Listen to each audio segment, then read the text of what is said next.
PEP Radio is a part of the Pennsylvania Equality Project that plays music, news, and weather, actively advocating for the LGBTQ+ and disabled since 2024. PEP Radio, available on Live 365, Roku, Alexa, and at paquality.com. Here at Gay SA Radio, we're very happy to welcome the Othering podcast to our airwaves. Catch the show every Thursday at noon CAT, bringing fresh voices and compelling conversations straight to you. Head over to gsaradio.stream to find out how you can tune in and become part of our family. Don't miss it, only on Gay SA Radio, where you are family. One man and one woman join forces to rid the world What are you doing? of inequality and fascism. Seriously? I'm trying I'm trying to do a promo here. For whom? What are you doing? Welcome to the Othering Podcast with Mike and Dory.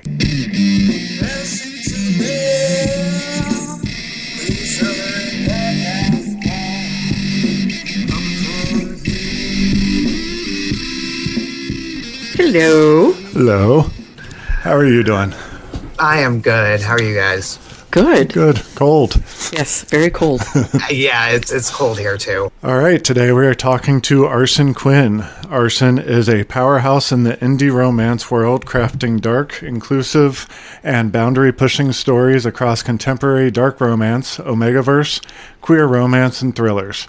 A proud trans author based in Raleigh, North Carolina, Quinn writes the moral, gray, cinnamon rolls we can't stop obsessing over. Quinn's work blends intense emotional arcs, gritty revenge, and deep explorations of identity and found family. In her personal life, she can usually be found relaxing at home with her books, her laptop, and copious amounts of coffee. Becoming an author has been a dream of hers since childhood. She is also the brilliant host of the Not, spelled like Knot, Your Love Language Stuff, Your Kindle Omegaverse Edition. Welcome. It's great to have you. And that intro seemed like it was written by a writer. It was really good. Okay, so I actually hired somebody. Okay, so some of it's pulled from my socials because I have like a brief bio on my socials. And then my mom actually hired somebody to write a bio. So we kind of like picked from different places. Part of it comes from an intro to a signing I did. Like it's kind of all over the place. I like it. I think it's awesome. I'm going to ask a potentially stupid question. What do you mean by write gray cinnamon rolls? I don't understand that. Okay, so I live in the subgenre of romance called dark romance. Okay. So if you're going into Walmart even, and you happen to walk by the books, and you see, I'm trying to think of one that you might see, Haunting Adeline. Mm-hmm. That's a dark romance. That's kind of where I live. Okay. So when you say morally gray men, we're talking about serial killers. We're talking about stalkers. We're talking about writing about the worst of humanity. Okay. I get you. So when I say more grace and role, I mean these men, absolutely everyone but her. Okay. I like that. Sometimes it's fun to be kind of like in books with morally gray characters because nobody is really 100% good. And I don't enjoy, like, that's part of, okay, I know people are going to, like, wish me death wishes for this, but that's why I don't like DC Comics. Because most of their characters are, like, Mickey Mouse good and so damn annoying, and, like, there's no conflict to them. And it's so unfortunately, I am a comic book nerd, so I can talk about this for hours. Unfortunately, with DC media, you get the main group, you get the Justice League a lot. Mm-hmm. And the Justice League are almost comically, and I love using that phrase when it comes to this because like it's the guest comics, but like also funny. It's almost funny how like Golden Boy a lot of them are, and like a lot of them are very, I don't want to say not flawed because some of them are, but like a lot of them are very like your motivation for being a good guy doesn't make any sense. Like, but then if you look beyond the Justice League and beyond that main group, you do find some very, very flawed heroes. So I think that comes more from like the media representation of DC than it does necessarily like reflect the truth of the comics.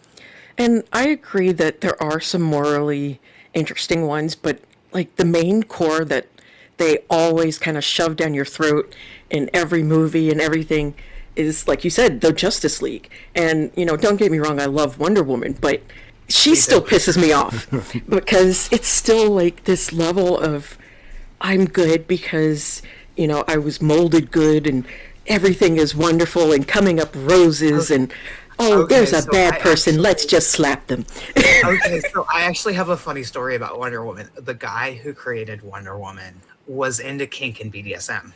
So the reason that she has the bracers is because they're supposed to mimic like hand restraints. And then that's the same reason that her powers are bound when her hands are bound, is because he wanted to have that kink in it. Which is super weird to me because you're marketing it to children. Yes. I did read that. Like, that's super weird to me. And then, like, Wonder Woman also did lean into a lot of the stereotypes of the time, which is another problem that we saw. We saw a lot of. Like, so, yes, she's great. I love me some Wonder Woman. Like, I need them to give us a Black Wonder Woman, quite frankly, because there's comic accurate Black Wonder Woman, and I would love any one of them. Give me one of them, because like these white women are not cutting it. Yes, and I completely agree. Like, Linda Carter accepted. Oh, she's awesome. Carter is Wonder Woman and all Wonder Womans, but these new white women are not cutting it. Give me a Black woman. Yep. I agree, and like, but it was mostly Superman that just made me so angry. I am so sick of Superman. Yes, like I love Christopher Reeves. I love him to death. Mainly because that was like the first foray into like comic books that I got, was seeing him on the big screen. But as much as I loved his portrayal of it, I still hated the role of Superman because I just felt like it was too sappy. Like, it was the difference between, for me, of, you know, Warner Brothers cartoons and Disney cartoons. Disney cartoons tended to be way too happy-go-lucky and perfect, whereas Warner Brother made it funny to me because it was slapstick and really bad, dirty jokes. Yeah. Well, I mean, for me, I didn't like Superman because, like, I don't like Batman either because they beat those characters to death. Yes. Yep. Like, there are so many other interesting side characters that you could pull to make movies of. And yes, if you want to have cameos of Superman and Batman and these other Justice League heroes, fine. Right. That makes sense because they pop up all the freaking time. But, like, my thing is we saw how successful anti-villain movies and shows can be. Yes. With Harley Quinn and Suicide Squad. And that's actually where my last name comes from, actually, is Harley Quinzel was my favorite DC character. I love her. So I picked the last name of Quinn for that. So but yeah, no, we saw how successful that can be. Yeah. And instead of them doubling down on it like they should have, they turned around and gave us another Justice League movie. Mm-hmm. Which was really annoying because I loved the character of Harley Quinn and all of them being bad guys yet not bad guys, fighting for something. Because like those characters, I felt like they had an actual reason to be good and a reason to be bad. Mm-hmm. It was just sometimes circumstances happen. Honestly, their reasons to be bad made a lot of sense sometimes, quite frankly. Because what do you mean Poison Ivy's main reason to be bad was she wanted people to stop destroying the environment? She's got a point. Yes. Yeah.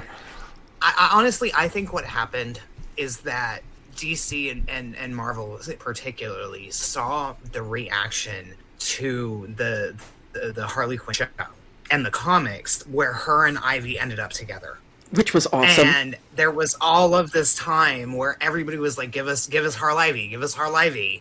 And when they did, they saw the reaction of everybody's like, yes, give us more. And they freaked out and pulled back considering the political climate instead of doubling down on it when they should have. Yes, they should have. And now we've started over again with Superman, and I love that, kind of ironic love of maggots who sit there and are like, how is he woke? He's not supposed to be woke. And it's just like, where the hell have you been? What comics have you watched? Also the Punisher. How is the Punisher... this is the thing that I don't understand, is how does law enforcement equate the Punisher with... he would be behind them. The man who literally kills entire police departments in these comics is somehow part of the police force? Yeah, that doesn't make sense to me. Media literacy is dead. It is, very much so. And I think it's like, watching Star Wars and being, oh, what a wonderful story. It's a shame that the Emperor didn't win. I mean, who says that? Who watches Star Wars and says, I want the Emperor to win? Okay, so here's the thing, is we come from a generation, or at least I do, I'm millennial, so I really can't tell, I try not to judge, but, I'm millennial, so, I come from the generation that grew up with Hunger Games, and we sided with the Resistance. We grew up with the Maze Runner, and sided with the kids that were getting killed. We read frickin' Harry Potter, which J.K. Rowling is a turfy cunt, but, still, my point remains. We read Harry Potter, and we sided with the kids at Hogwarts, and we sided with the Aurors, and we sided with the good guys. Yep. Right. But somehow Voldemort is standing right in front of us.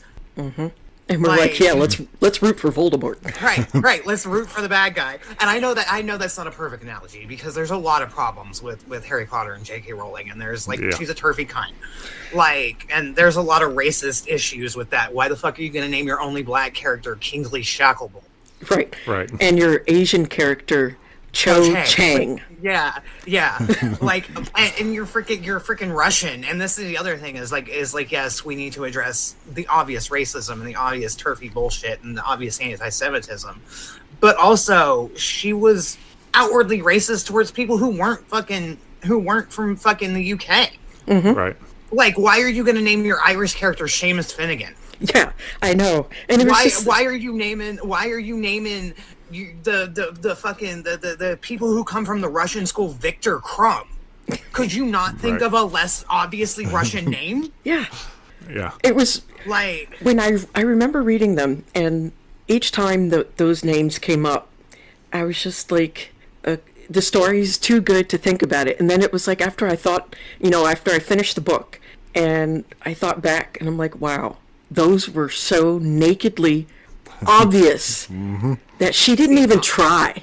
She didn't even try. But honestly, I'll be the first to admit I didn't notice it growing up, because I grew up as a cis boy.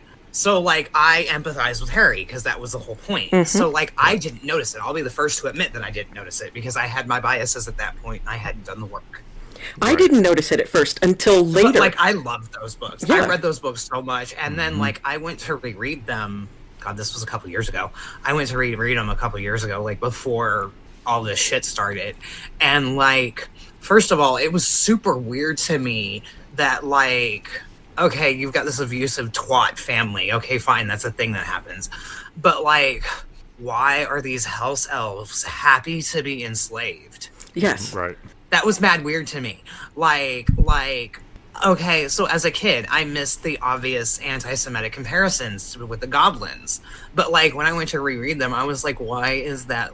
I immediately had the image in my head of the anti-Semitic 1700s, 1800s posters of and I was like, it's so obvious what she's doing here. And I feel bad that I didn't recognize it at first, because I was just so focused on enjoying the story that I didn't think to actually critique it like I normally would. We weren't supposed to. No. That's the problem. That's the thing, is she knew what she was doing. She was marketing it to preteens. She was marketing it to people who were 10, 11, 12 when the first book came out, so that we would follow that progression throughout school. Right. So we were the same age as these main characters. It was intentional. Yeah. Yep. It was just, looking back, I still feel like I should have seen it. I should have known, because I'm an older millennial, and I kind of I'm a zillennial, where I'm at the very end of X. We were in college when it came out. See, I'm an 89 baby.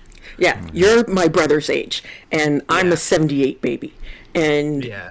it was just like, I feel like I should have seen it and I should have recognized it. But at the same time, I just, my nieces and nephews were reading it and loving it.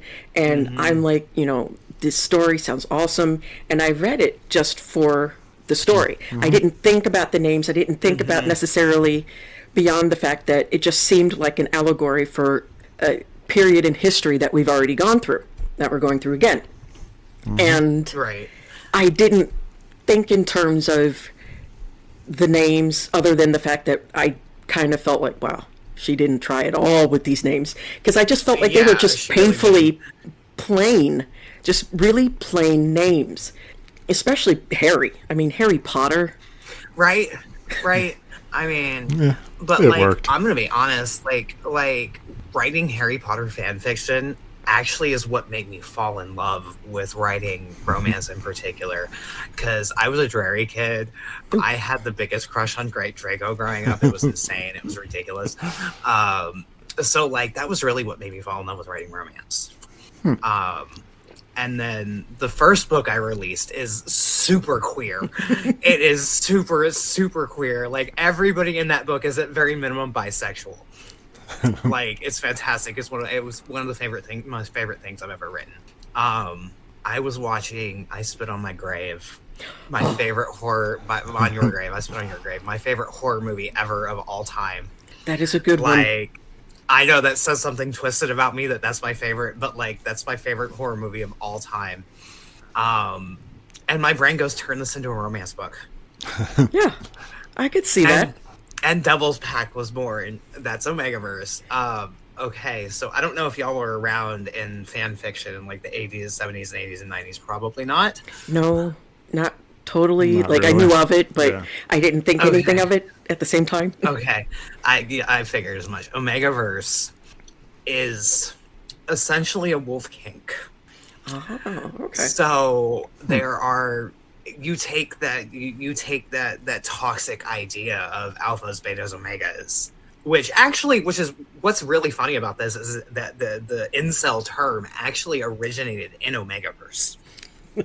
So they read these Omegaverse books and took what was a kink, like funny little poke fun at people thing, and turned it into this whole like incel analogy. It was hilarious. It's hilarious. Like the connections. It's fucking hilarious to have. But alphas are what you're thinking. They're larger. They tend to be like more in control. Like they have certain things that they do. Like they can purr. Like they can do certain things. They're very animalistic. Plus they have knots. Like the kind of knot you're thinking of. Like betas are more human-like, and then omegas are more like they go into heat and like they experience stuff like that. So that was definitely an interesting rabbit hole to go down. It started in the 70s in Star Trek fan fiction. Oh wow.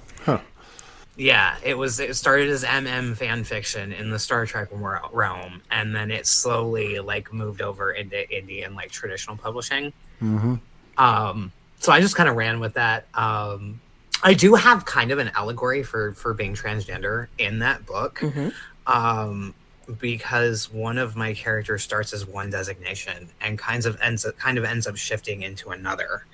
So it's very much like explaining, but not like dysphoria and like that feeling of like not being sure of what's going on. And like, it was kind of like my way of explaining to everybody else, like, this is just a thing that happens. I like that. So, since you brought it up, can you talk about that experience of your transition and when that started? You said you were a cis boy growing up. Okay, What so age yes did you? and no. Yes and no. Okay, so I realized that I was transgender at a young age. Okay.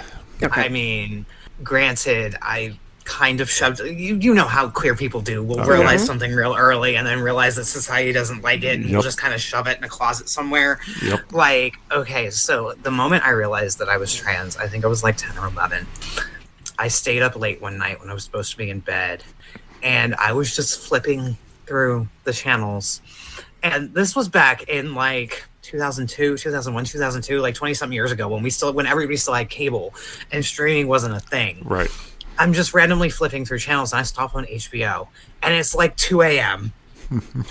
You know where I'm going with this. I see it on your face. You know where I'm going on this. I stopped on a show called Real Sex, and I have to explain this to every single person I talk to about it. And I know you two get exactly what I remember it very well. I remember it.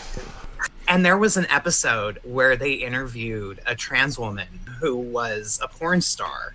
And she was sitting here talking about how she'd never felt more desirable in her life and how men just want her. And like, she felt so pretty. And like, I saw this and my brain goes, holy shit, that's me. At like 10, 11 years old. I can understand that, though, because sometimes, unfortunately, it's porn that kind of teaches you a lot about life and yourself, and just how certain things are. And not that I'm saying that everybody needs to watch porn or anything, that's up to you. But it's very educational. It is. It actually is. There's a lot that you can learn from watching porn.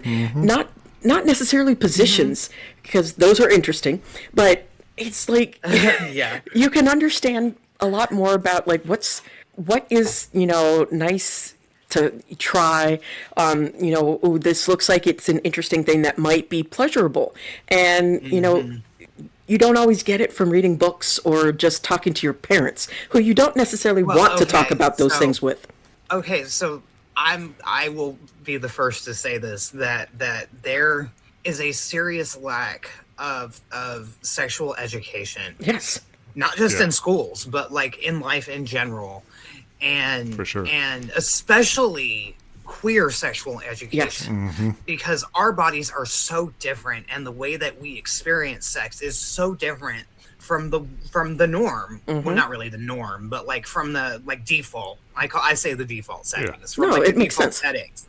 Like that, like the only way that we can really figure it out is with something that's easily accessible, like pornography. Right. That being said, romance books are not a bad way to learn some of this stuff. I'm not gonna lie, because like especially spicy romance, like I write, like I go out of my way to include things in my books, like negotiation, like double checking for consent, like. Granted, I will tread that line. Hell, I'll even tap dance over that line between kink and not kink, because I write dark romance. So part of what is inherent to writing dark romance is not necessarily, however, if you do choose to include non-con is a thing that happens a lot. Dub-con is a thing that happens a lot. CNC is a thing, and I don't mind explaining the differences in those, because non-con is straight up rape. No negotiation, just shit happens and nobody can stop it. Right. Dub-con, while in real life that's rape, in books it's less impactful, I should say, than non-con is. Granted, in real life they're both will get your ass charged real fucking quick. But there are differences in books. And then CNC is consensual non-consent, and it's the same no matter what. But there's a real lack of education, so I try to include as much of that in my books as I can. It was like those romance books and the pornos that kind of taught me, well, this is the difference between rape and consent. And not that my parents didn't try to teach me these things. They did, of course. But sometimes what your parents say kind of either goes over your head or, your parents, you don't know what you're talking about.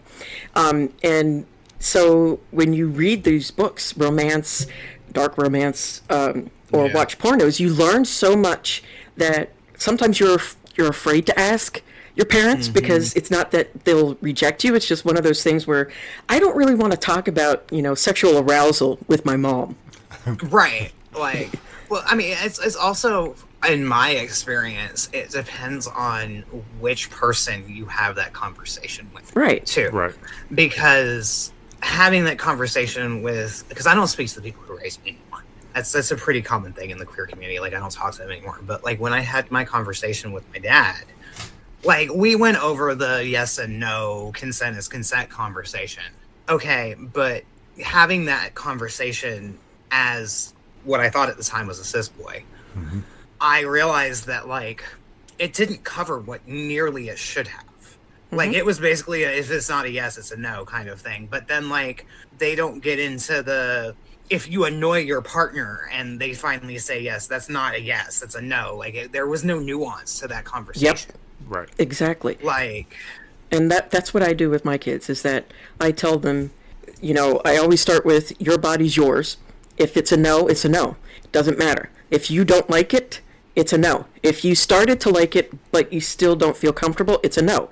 It's always think of yourself. And then I say, and, at the same time, whoever you're with, if they look like they're not enjoying it, if they feel like, they're terrified to say no, but you can kind of get a feeling when somebody just doesn't want it, stop.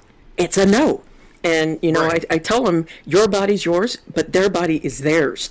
And, you have to have a definitive yes, not only from that person that you're with, but yourself, too. It can't just be coerced, and I explain all of these things with them.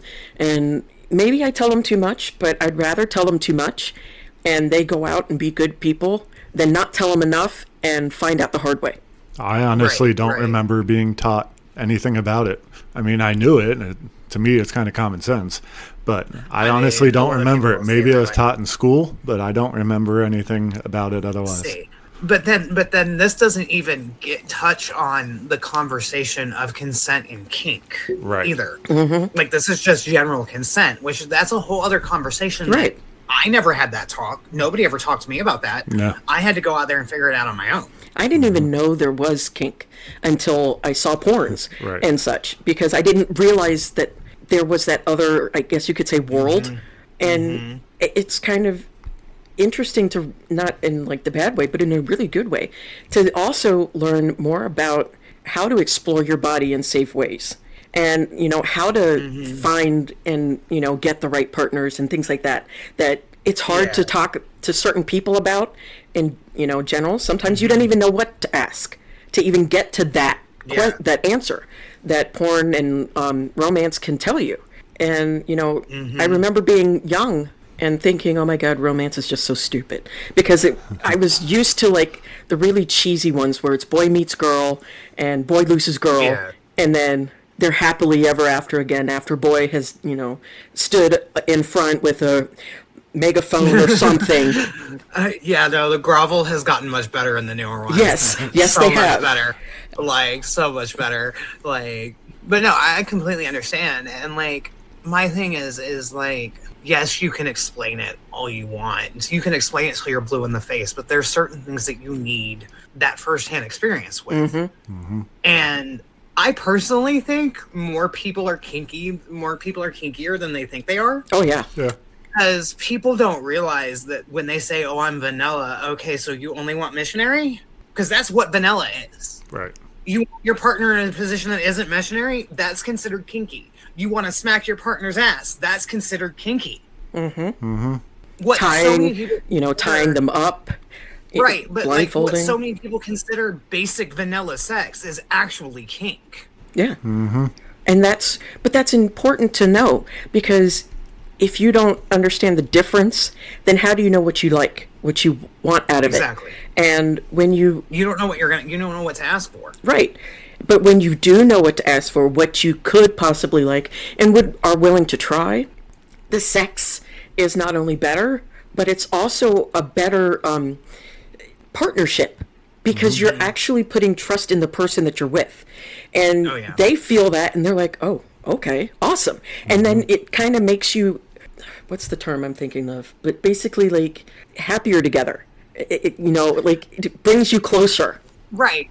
Okay, but here's the thing, for me at least, that I've noticed that a lot of porn and romance books completely fucking cut out is you have these characters and the porn actors that jump right into these way advanced kink scenarios with no negotiation, no talk of safe words, no discussion whatsoever, no trust building. And then that leaves people who watch these to believe that you can just jump into those situations. Right. And you can't. And then there, again, with the consent and kink discussion, there's no discussion of how do you vet? How do you build that trust? Like... And when I first learned about kink and such, my foray into it was just, it was those situations where it was just, it happened. There was no discussion beforehand. There was no, what's your safe word? And then when I finally read about actual true BDSM, it was like, oh, okay, this sounds much, much better than what I had been led to believe before. Because before it just sounds like this horrible, I'm going to whip you until you bleed type of thing. And that doesn't sound all that great. But when you actually understand that these are grown adults asking, what do you like? Let's write it down. Let's come up with a safe word so that you feel safe, I feel safe, and as soon as you say it, it's over. It's done. It stops. Well, okay, so here's the thing, is some forms of kink, some things that are kinky, you can kind of do spontaneously. Right. Like you can smack somebody's ass while you're having sex. You can, I mean, there's some things that you can do. You can pin them to the bed. Like, there's some things that you can do spontaneously. Right. But people are doing things like grabbing each other's throats, and I'm just like, that's not a good thing. No. Yeah, that Like, needs don't to be just grab my discussed. throat the first time we meet. What the hell? Not a thing. Like, and dating as a trans woman is a pain in the ass, let me tell you. I believe it. Like, and not in a good way either. Like, girl, dating cis men is the problem. I would love to like women. I would love to be attracted to women. I am proof every single fucking day that sexuality is not a choice. Yep. Because women are beautiful. They are. Cis women are gorgeous. Women, period, are beautiful. And I will happily, partially because I'm bisexual, but there are a shitload of women out there that, holy fuck, they're absolutely gorgeous, and I would not mind waking up next to them. Okay, I say that I'm opportunistically bisexual. Like, if I get the option, I'm gonna take it, but like, I'm not gonna like actively seek it out. Like, when I've imagined my future, it's never been with a wife. Right. Yeah. Yeah. That makes sense. And like, in my case, I pictured either one. Like, it didn't matter as long as I had a connection. That was my biggest thing. I mean, and that's a good thing. That's a good thing. I mean, it works for you. Like, and that's the beauty of the queer community is. But whatever works for me doesn't have to work for you. Right. Like, we're both bisexual, but we're on different parts of that spectrum. Yes. Like, we have shared experiences, but ultimately, our shared experiences are unique. Exactly. But that's what makes it beautiful, is that it's not the same. That it's unique to us, and that we see things differently. So that maybe we're sitting there talking about certain positions, and I say it sucks this way because it hurts or something like that, and you're like, well, have you ever tried it this way? And you're like, oh, okay. Yeah. But that's what makes, having similar situations nice, because you can kind of compare notes and, come up with different ways to do things. Oh, yeah. And then at the same time, being different is nice because you're going to come up with things that I have never thought of. And I'm going to come up with things that you may never thought of.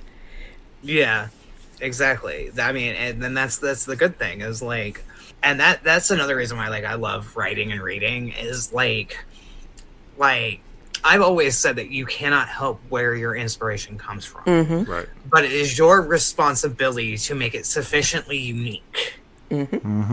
Which is a perfect allegory, because like we could do the exact same thing, but we're going to experience it differently because of where we come from. Like, it just is what it is. Like, not everybody likes chocolate. Some people like chocolate mixed with vanilla. Some people just hate chocolate, period. And that's okay. I mean, I don't know. I have opinions about preferences. Well, I'm just talking about ice cream at the moment, but oh, I have all kinds of opinions. Like having a preference is totally valid until it becomes bigotry. Yes. There are times when I always say you can't help who you find that is attractive to you. Right. Whether it's their personality or their looks that first grabs you. You can't help, because each one of us has it ingrained in our cells to either like women or like men or like, all the different genders that there are. Yeah, all of the gender identities, yeah. And sometimes you're not going to like some of them because they just don't fit with you, and some Right. you are. But Right, but when I say when a preference becomes bigotry, I mean to the point where the men who say, "Oh, I like women," do you like women or do you just like vagina? And Yes. if you just like vagina, does that mean that you like trans men? Oh, you just like cis women? Okay, then you're just a bigot. Mm-hmm. You see what I'm saying? Like, Yeah. a preference is totally valid, but to the point that it becomes bigotry is the problem. yes, Yeah, like makes saying sense. you would never date a black woman because you just don't like their skin color, type of thing. No. See, but then you have the opposite side of the spectrum, which I actually just had this happen to me with my last ex.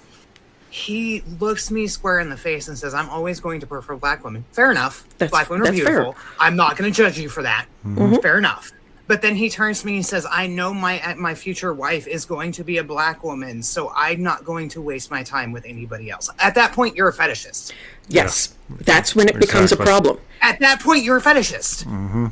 Like, you can have preferences, but I'm not a fetish. Just like you can like Right. Asian women. They're gorgeous, but to say I only want to be with them because of the schoolgirl aesthetic, ew. I mean, come on, dude. Right.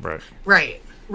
Like, and then when I was like, "Yo, that's kind of weird," he doubled down and was like, "It's because black women are more feminine."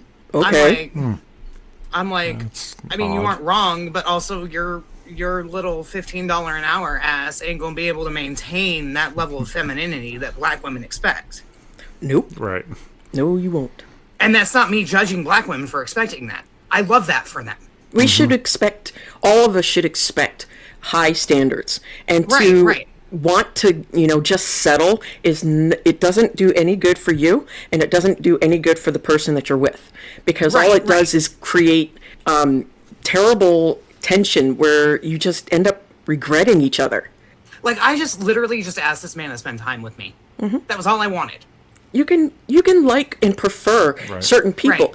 but to close yourself off to anybody else or anything else, I think is what kills it for me. Like the fat Right. phobic people. That Yeah. was what got me. Is it's fine. Prefer black women. I love that for you. Black women are beautiful. I love that for you. I don't know how you're going to support this black woman you want, but Right. good for you. I love you. I love that for you. Right. But when it comes to the exclusion of everybody else, that's when we step over to fetishization. Right. Yeah. And that's definitely not something that you should be putting people in, because it's causes a lot of violence to them. It does. No, it really does. Like, personally, like, I'm one of the few trans women that'll actually talk to these men that every other trans woman has labeled a chaser, because I like men, and it appeals to me to have a man that likes what my equipment. It appeals to me.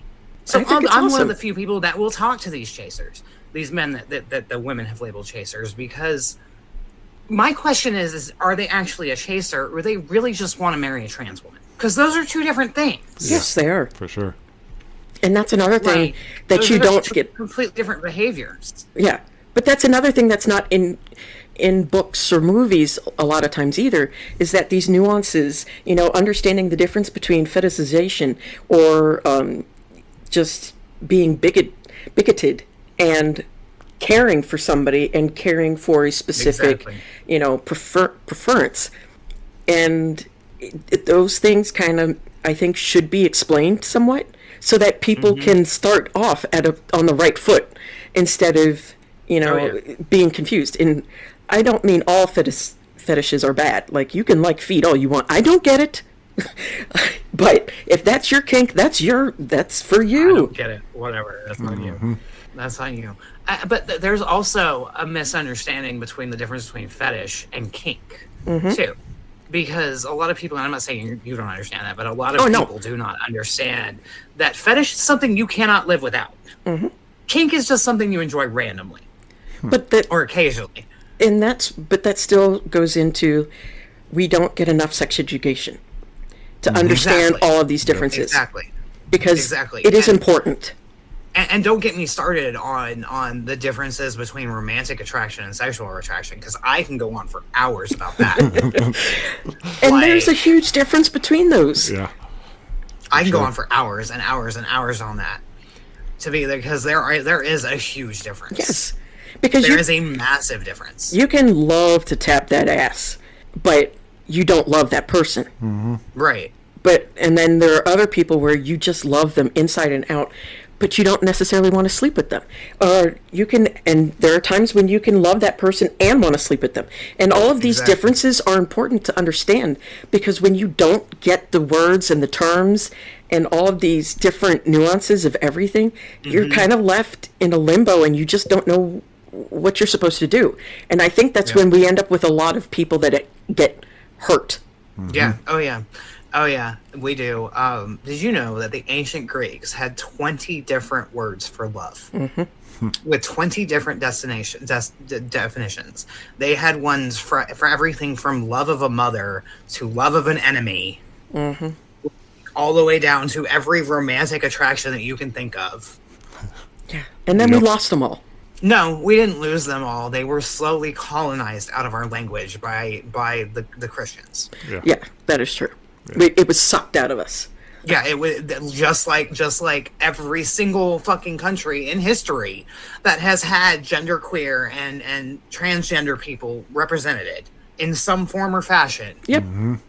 And they were all, like, in the past, they were with always the exception exalted. Of little pockets here and there. With the exception of little pockets here and there, like the Oxbow region in Mexico, it's actually accepted, and actually they help trans women transition, and it's actually considered an honor for a straight man to marry a trans woman. It is. And honestly, I think anybody who is transgender has wisdom beyond their years, beyond their... That's possible because you understand things that I don't think anybody who is in a cishet body could ever understand or know. I mean, I don't know about that, because yes, a lot of transgender experiences are unique. I'm not going to deny that. However, the fundamental things that one of the biggest fundamental things that makes somebody transgender is dysphoria. Oh, no. And cis people experience that all the time. And this is what I try to explain to people is when you're talking about gender affirming care, you're not just talking about hormones. You're talking about that breast augmentation that your mother went and got. You're talking about the hair plugs that that homeboy just went and got. You're talking about the Botox that your wife sticks in her face every week. Right. Or the fillers, or the fillers, threadings, or the cosmetic dentistry you're getting done, like the nose job.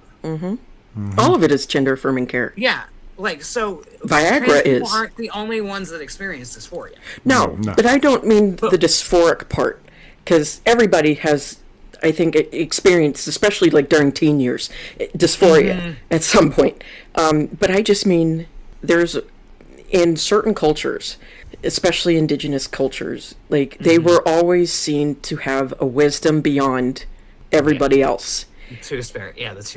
Yes. Yeah. And that's what I'm referring to, is that because you understand certain things from both sides, that people who don't go through that will never understand. And that gives you a wisdom to be able to say, you know what, this situation is great for you because X, Y, and Z, or it's bad for you because of this. Whereas people who only experience the one gender and, you know, live that way and happily that way, I don't think you can understand a lot of things. It's kind of like being a minority gives you insight into things that being a majority would never give you. I mean, you aren't wrong, because like I have moments where I'll be looking at something on social media and it'll be a discussion between like the way that everybody was raised versus like the systems that we were all forced into. It'll be like, well, I don't understand why men behave this way. And like, I'll be like, it's because they're socialized like that. It's because their only socializations are negative reinforcements from their buddies that are disguised as positive things. Well, I mean, when you're young, you're not supposed to throw like a girl. You're not supposed to cry like a girl. You're not supposed to play like a girl type of thing. And that's a real struggle. Yeah, like and that's a real struggle coming from a trans girl who's now trying to figure out how to socialize as a woman when I never socialized as a boy. I hated everybody. I didn't want to be around the boys. They were gross. Yeah, but it's just, but when you like, or, you know, you're such a sissy, or all of those terms, they are ingrained in a boy's mind that I'm not supposed to be like a girl. Everything that has to do with a girl is supposed to be disgusting and horrible. And then we wonder why men hate women. Well, okay, that's another problem I run into dating-wise, is, like, I have these guys come to me, and they're like, oh, well, like, most trans girls want masculine guys. And I was like, yeah. It's like, you aren't wrong. And then they'll tell me something like, oh, I paint my nails. Or the guy I'm talking to now was like, oh, I'll do drag. I've done drag. And I was like, okay, fine, whatever. And they're like, but I know that means you want a masculine man. And I was like, I need you to understand that there is nothing a man can do that is more masculine than being truly himself. Yes. Right. That is definitely true, 100%. If you show that you are comfortable enough to wear a dress, or to, you know, be in wigs or wear pink, honey, you will have girls dripping all over you. Right. Yep. Paint your nails. Yes. Like, and this is the other thing I've noticed, is that, like, what men think is attractive to women versus what's actually attractive to women are two completely different things. Look at bodybuilders. Bodybuilders are the perfect example.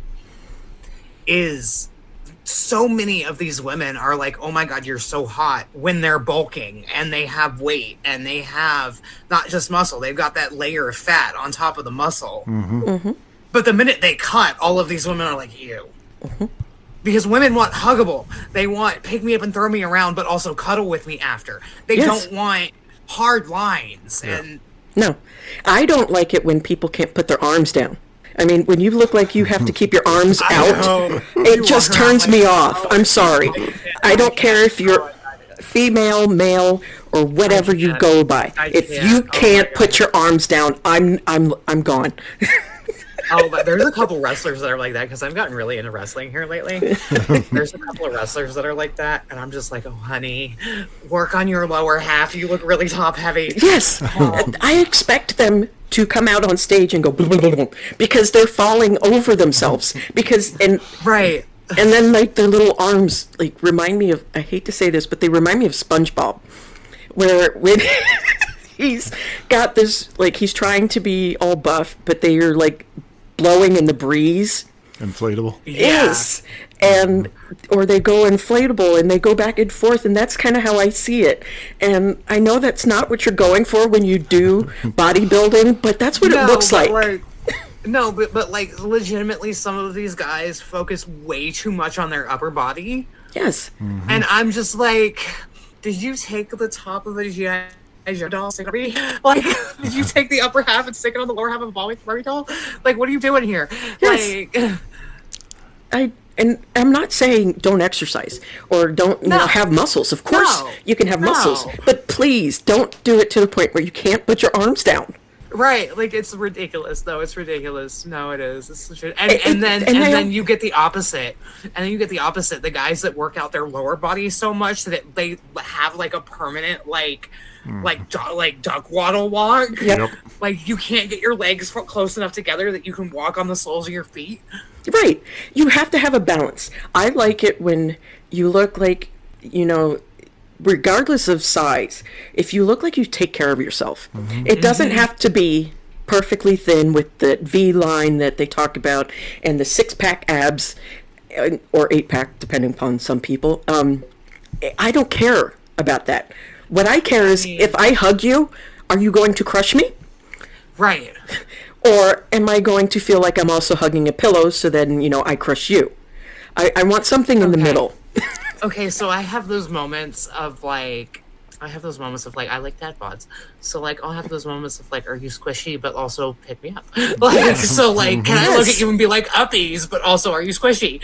Like, I don't know. Some of these wrestlers move in ways that they should not be able to for their size. I'm not even gonna lie, because like some of these wrestlers are doing like flips and like all kinds of shit, being 300-400 pounds, and I'm like, girl, you should not be allowed to move that way. Yes. Can I cut I you love off? that you can do it. Can I cut you all off? Sure, go ahead. You're having a great conversation, but I've got so many questions I haven't gotten in here. So I'm going to do a rapid fire question round, if you don't mind. So at the beginning, you said Quin comes from Harley Quinn. Where does Arsyn come from? Oh, yes. Okay, so I was looking for a name that screamed dark romance. And I love my it. brain came up with the crime. But I didn't want it to be, I want it to be obvious, but not. So I changed out the O for Y. I was trying to remember. I love it. Yeah, I love it. I think it's awesome. Then my next question, I thought when it was did you math. start writing? And when did you start writing the dark romance you write today? Okay, so I started writing when I was a kid. I've been writing since I was like 4 or 5 years old. It's been a while. My first foray into dark romance was actually my debut. It was Devil's Pack. Okay. I was not prepared for that to go where it did, and I just kind of never looked back. Okay. Do you remember how old you were when that happened? Just out of curiosity, like was that around the time that you were transitioning, or? Yeah, it was about that. I started Hormones in 21, and I released Devil's Pack in 23. So it was like right around there. Okay. Yeah. Gotcha. Awesome. Now, I see you have tattoos. Uh-oh. I do. I have a lot of tattoos, actually. I love tattoos. I've got a Medusa. Oh, she's gorgeous. Yeah, I've got, this is like an unfinished sleeve that I gotta get work on. Like, yeah, I'm covered. Yeah, I am too. I've got like so many. I see the art tats. Yeah. Yeah, and like they feel like beautiful art to me, and a way to kind of signify who I am. And I know that some people are like, just pick it off the wall, throw it on me, and that's it. But do you, when you choose your tattoos, do you sit there and kind of think about them, or do you just pick them off the wall? It kind of depends. Okay, so this one was just a pick off the wall. My artist was doing a special on pieces. I think I paid $140 for this. It's gorgeous. And he put close to 40 hours of work into it. Yeah. That looks With tips, amazing. I think I paid him, like $300 for it altogether. This one was for my grandmother after she passed. So some have meaning, some don't. It kind of depends. Yeah, I've got one on my shoulder that I picked off the wall because I had to cover something that was there, and I just didn't care. I understand that, and I ask because like so many people tell me that they're permanent. It's like, oh my god, they are. What do you mean? These are permanent, and it's kind of like, or do you think about this before you put them on your body? And I'm like, for me, each one has a meaning. Oh, I wouldn't say all of them have a meaning for me, but certain ones do. Like the Medusa obviously has an obvious meaning. Sometimes the So, meaning is I like- like the picture. Yes. I mean, sometimes, yeah. I mean, like I've got a semicolon behind my ear, so like some of them do have very obvious like meanings, but then some of them are just kind of like, oh, it looks cool. Yeah. Okay. My last question before we have to wrap it up. Before we started recording, you talked about your mother works with you and like your manager, which clearly means you have a very good support system and everything that you've gone through with your transition and stuff. Yeah, I do. I have a great system. They're actually not bio related. They just kind of adopted me like through the pandemic and stuff. Even better. Even better. But I do. They're fantastic. They are. They're fantastic, and I'm very, very lucky to have found them. And I'm very happy that you have, because regardless of who you are, everybody deserves to have that one mother or father or both that just loves you unconditionally and is there for you no matter what. And so many people don't get that. No. It breaks my heart that there's people that have that, because children are a blessing if you want them. And, the key is if you want them. Yeah, if you want them, yeah. Yeah, and you have them for the right reasons. Yeah. My grandmother was that for me for a long time, and then when she passed, all hell kind of broke loose, and I was homeless for a while, and then I ended up here. And then this couple kind of took me in, and I just kind of never left. I was told I wasn't allowed to leave. Well, I'm glad. So in school as a kid, especially around 10 or 11, when you kind of realized your sexuality and what was going on, did you have troubles with friends, or socially did you have issues? I never really had friends. Me neither. I was a very autistic child. Okay. In the 90s and early 2000s. Okay.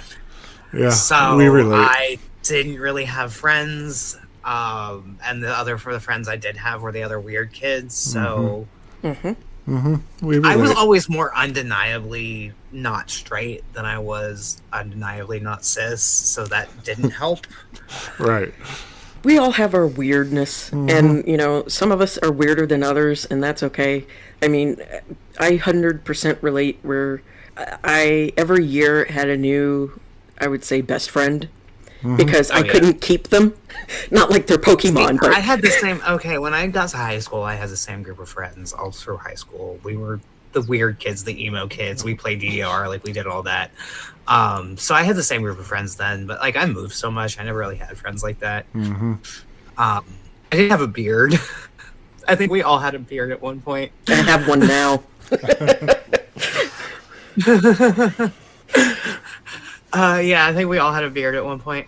I definitely had a beard. That was funny. She was a sweetheart. Like, yeah. Do you like beards? Yeah. I don't like beards. Like, I don't mind having one. I meant beard in like the queer way. Oh, no, I know what you meant. I just mean, and, like, I just mean in general, like, I love beards. Okay. I love beards. I will lay in bed and I will like do beard scratches. I love it. It's like literally my favorite thing for a partner ever. I love beards. Like, that is awesome. Like, and, you know, I say I have a beard. I don't have an actual beard, but it's there. And it's because some of us have, you know, honestly, I have no clue why I got one, but it has to do with hormones. And I like to bring it up sometimes because there are so many people that get put upon for having those crazy hormones that do things that aren't normal, so to speak. But it is normal. But it is, yeah. That's the thing. That's the thing is so much research on hormones and specifically the way the human body works. The research, number one, wasn't done on women for a long time.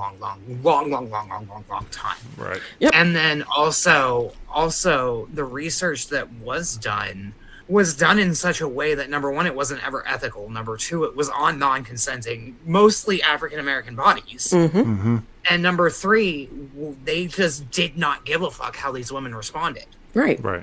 And that's So every single treatment you see nowadays that is marketed towards women was studied on men. yes, 100%. And which is stupid because there are things that men and males, all of that, can handle that women can't, and vice versa. And we have to, the fact that it took until 1993 to finally have the first study done with women in mind and actually had women as subjects is amazing. I understand not doing it on pregnant women. For me, it's the fact that for 20 years now, they have been trying to come up with a male birth control. Yep. They finally came up with one that had very few, if no, side effects. I think it had like 2 side effects. And the FDA refused to pass it because men could not handle the 2 side effects, while women's birth control has unbelievable amount of side effects. Yes. Yeah. We have weight gain. We have hair growing in places that you didn't normally have. And your brain changes. Your attitude changes. It really screws with your, like, your attitude and everything. Like, Especially hormonal-based birth controls. Yes. Those are the worst for that. Like, you're bloated and honestly, you're angry for no reason sometimes, and you don't feel good a lot of times. And the fact that that's okay for us, but God forbid a man has to, you know, be a little bit bloated. I think it was like a 2% chance of water retention. Ooh. And like a 1% chance of pain because it was an injectable. It was pain at the injection site, like a 1% chance. Yeah. And the FDA refused to approve it because men can't handle that. Wow. That's sad. Yeah. I mean, that's really sad because those of us that have periods can be excruciating. I've heard some things. I've lived with a couple of women who had real bad periods. Like I've seen some stuff. Yeah. Yeah, I had that horrible level of excruciating pain to the point of where like I would have to be in a ball and curled up. I couldn't do anything else. Couldn't think of anything else because the pain was just so awful. And the fact that we're expected to suck it up and go to work or be mommy or, you know, whatever it is that we're doing. But a man stubs his toe and it's, oh, go rest. Man flu. Yeah. Man flu is a real thing. It's a very real thing. It is. No offense to you men, but real thing. No, man flu is a real thing. It is. It's a very real thing because how is it that women are expected to run an entire house and get the kids ready and do all these extra things when they should really be in fucking bed because they can barely function. They're so sick. yeah. But the minute a man sneezes once, he can't get out of the fucking bed, really. Yes. I have experienced that. Not with me. No, not with you. But I don't have man flu. no, he doesn't. He honestly doesn't. I move right through it. I'm actually the one with man flu. She's the baby in this relationship. But we are out of time, unfortunately. Yes. Before we go, I want to give you a chance to let people know how to find you, find your books, and promote yourself. I am on all socials, Threads, TikTok, Instagram. I may not be on TikTok for much longer with the bullshit that's going on. Yep. TikTok, Instagram, Facebook. It's all Arsyn Quinn, author Quinn. All of my books are available on Amazon. They are also in KU. If you want to see me in person, I've got a couple events coming up. I'm not sure when this is going to come out, so I may have already been to Sinful. I may have already been to a Polycon. I've got Crown and Quill coming. That's up in High Point. And then I've got one more, like June or July. You'll be out. So I do have some events, and then if you want, Mm-hmm. yeah, and then if you want signed copies, you can get them on my website. Awesome. So and definitely follow. I know you from Toxic Love Publishing. That's your, I think it's Threads. That and is my mom. Social she media. is Threads, Instagram.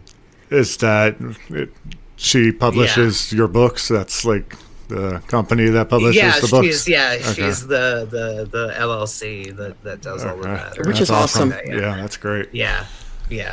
I love that. Yes. Thank you so much for Yes, joining thank you. us. This has been a wonderful conversation. I know I didn't talk enjoyed much. it. Yeah, but- you didn't Yeah, talk any. great. It was all for me, so Yeah. I'm happy. It was your stuff. It's good. Right. All right. Thank you. Thank you. Bye. Yeah, Bye. of course. It was great. Thank you for listening to The Othering Podcast by Mike and Dory. Please like and follow us on all of your favorite social media. The Othering Podcast is produced by LoudCore Productions, graphics by Josh, and music by Jordy James.